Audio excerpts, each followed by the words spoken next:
Hello दोस्तों। हम जिक्र करेंगे जानवरों में, काऊ और बफेलो में या बकरियों में भी आप कह सकते हैं, यूरिनरी ट्रैक्ट इन्फेक्शन या सिस्टाइटिस होता है उसमें। अच्छा, ये सिस्टाइटिस क्या है और यूरिनरी ट्रैक्ट इन्फेक्शन क्या क्या है, उसका मसला क्या है और उसका सबब क्या है, इस पे डिटेल में हम बात करेंगे। यूरिनरी ट्रैक्ट इन्फेक्शन में काऊ, बफेलो या बकरी जो होती है ना, पेशाब तकलीफ से यूरिन आता है और कभी कभी ड्रॉप बाय ड्रॉप आ रहा है, या जानवर कुबड़ा होकर खड़ा है, पेशाब के लिए ज़ोर लगाता है, थोड़ा थोड़ा पेशाब कर रहा है, कभी कभी पेशाब में खून की आमेदिश भी हो जाती है। इसके असबाब क्या हैं? ख़ास तौर पर इसमें जो है डिस्ट्रोकिया की हो गया जानवर की डिफ़िकल्ट बर्थ में, उसमें अगर कंटामिनेशन हो जाती है, उसमें भी इन्फेक्शन हो जाता है। या जो है आपके रिटर्न प्लासेंटा प्लासेंटा नहीं निकली सही तरह, उसकी रिटेंशन की वजह से भी इन्फेक्शन हो जाता है। या अगर आप एआई करा रहे हैं, उसकी कंटामिनेटेड हैं, साफ स्टरलाइज नहीं है इंस्ट्रूमेंट, उससे भी हो जाता है। नेचुरल जो बुल वगैरह, उसमें भी अगर इन्फेक्शन है, तो ये मुख्तलिफ इसबाब हैं इसके। स्टोन भी होता है, उसकी वजह से भी ये तकलीफ़ होती है। सिस्टाइटिस हम बोलते हैं, जो मसाना है उसमें एक थिकनेस हो जाती है और इन्फेक्शन हो जाता है। इसमें पेशाब में रुकावट होती है या पेशाब थोड़ा थोड़ा होके आता है। इन्फेक्शन जो उसमें जरासीम मोस्टली ये जो इन्फेक्शन में इन्वॉल्व होते हैं, वो साइनोबैक्टीरियम होते हैं या इकोलाई बैक्टीरिया होता है। Gram positive gram negative bacteria इसमें इन्वॉल्व होते हैं इन्फेक्शन में।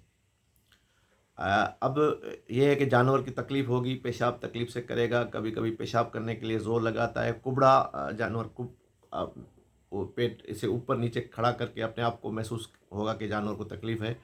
और जो है अपना कभी कभी जो है ना, डिफेसिकेशन, जानवर गोबर वगैरह भी नहीं कर सकता, उसको तकलीफ़ होती है, वो भी नहीं कर सकता, वो भी सख्त हो जाता है, जानवर का गोबर भी सख्त हो जाता है।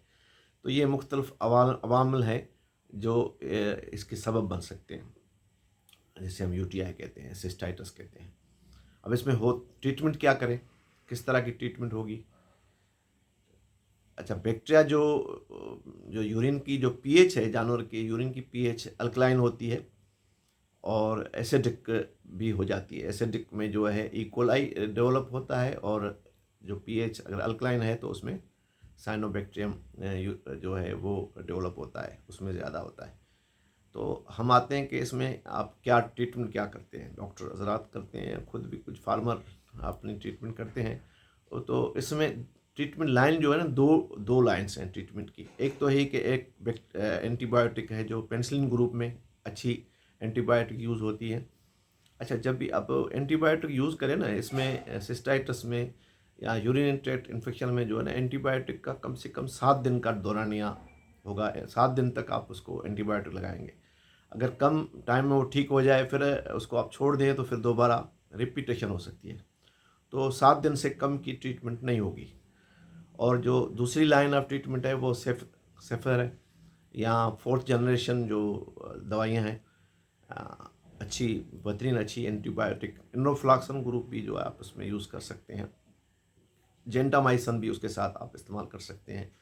बेहतर तो आपकी रहनुमाई जो है कोई अच्छा वेट करेगा, वो देख के कि किस तरह की इन्फेक्शन है, इकोलाई इन्वॉल्व है या साइनोबैक्टीरियम।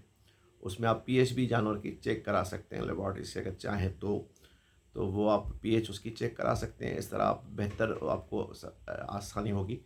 अच्छा, जानवर को कोशिश करें कि पानी की इनटेक ज़्यादा हो। जैसे ज़्यादा पानी पिएगा, तो इसमें क्या क्या डायोरेटिक हम यूज़ करते हैं।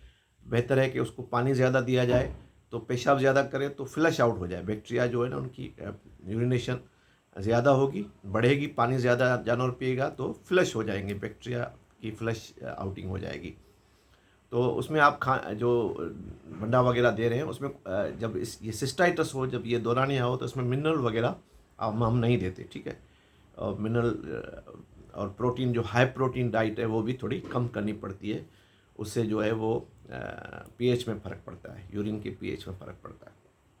आप इसमें जो है एक तो एंटीबायोटिक ऑक्सीडेंट जो है इस्तेमाल कर सकते हैं, ऑक्सीडाइजिंग एजेंट। उसमें जो है आप विटामिन सी, आजकल एनिमल के लिए बहुत सी प्रोडक्ट आ रही हैं। मेरी वेबसाइट पे आप जाएंगे, ऑनलाइन वेट फार्मेसी पे, वहाँ भी आप देख सकते हैं। विटामिन सी देख सकते हैं, विटामिन ए दे सकते हैं, सेलेनियम दे सकते हैं, कैल्शियम नहीं देना है।